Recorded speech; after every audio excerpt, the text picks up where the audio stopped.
Ego sum via, veritas et vita, nemo venitat Patrem,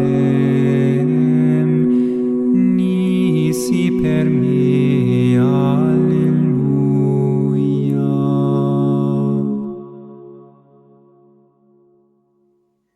6 de maio de 2025, Atos dos Apóstolos, a oração da Igreja Primitiva por coragem.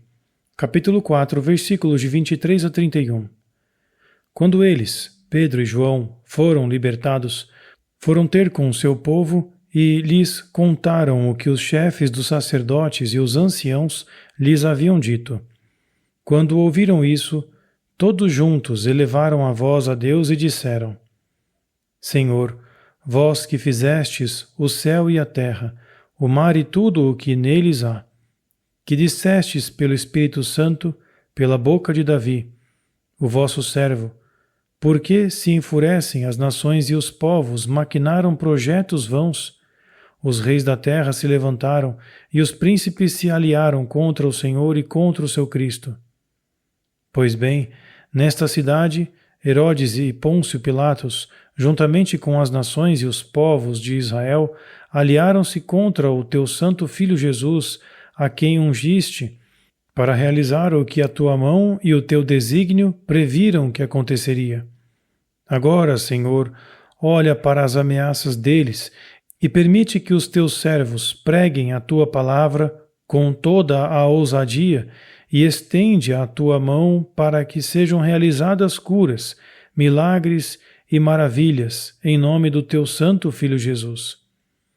Quando terminaram a oração, o lugar onde estavam reunidos tremeu e todos ficaram cheios do Espírito Santo, proclamando a palavra de Deus com ousadia. Escutaremos uma meditação escrita pelo irmão Elias, narrada por Felipe e acompanhadas por cantos de harpa-dei.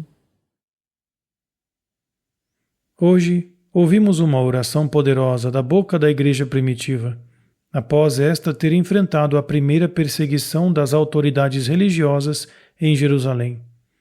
Como vimos na passagem anterior dos Atos dos Apóstolos, essa perseguição fortaleceu-os e eles resistiram a todas as ameaças.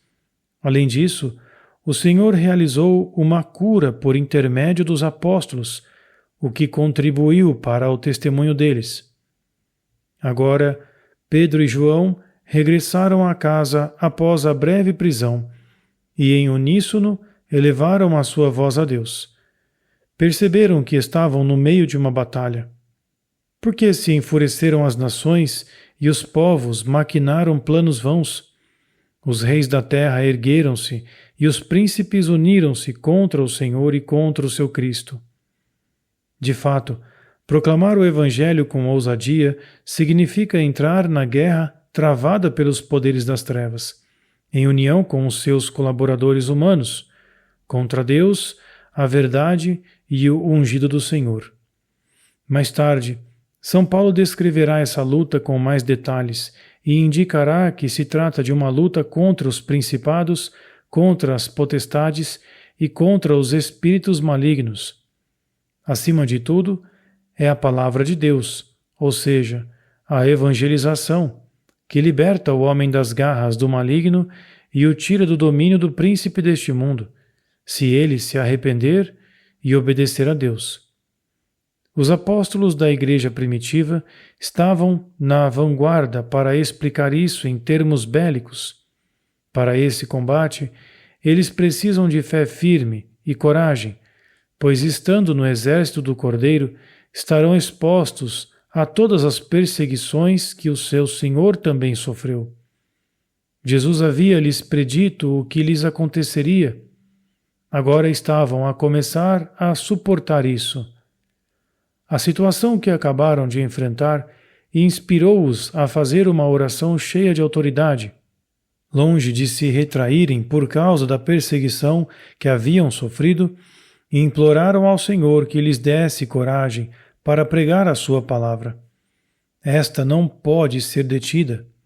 Nenhuma ameaça pode impedi-la de se espalhar. Pelo contrário, a igreja primitiva pede o poder de realizar curas, milagres e maravilhas por meio do nome do seu Santo Filho Jesus. Podemos ver isso como um ataque às fortalezas do inimigo, que, por intermédio das autoridades religiosas de Jerusalém, tentam impedir que as pessoas conheçam a mensagem do Evangelho com os sinais e maravilhas que o acompanham. Porém, os inimigos não contavam com o Espírito Santo, que agora ajuda e fortalece os apóstolos.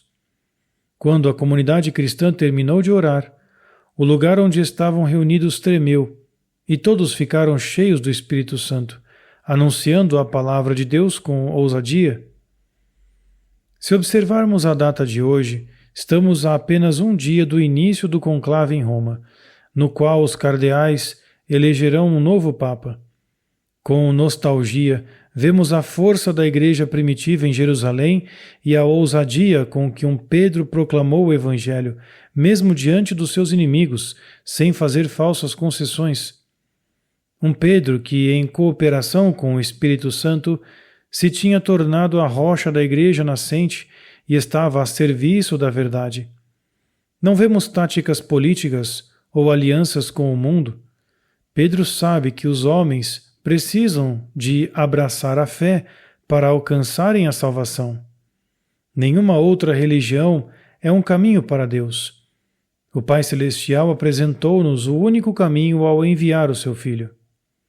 Por outro lado, a atual liderança da Igreja afastou-se em muitos aspectos dessas convicções.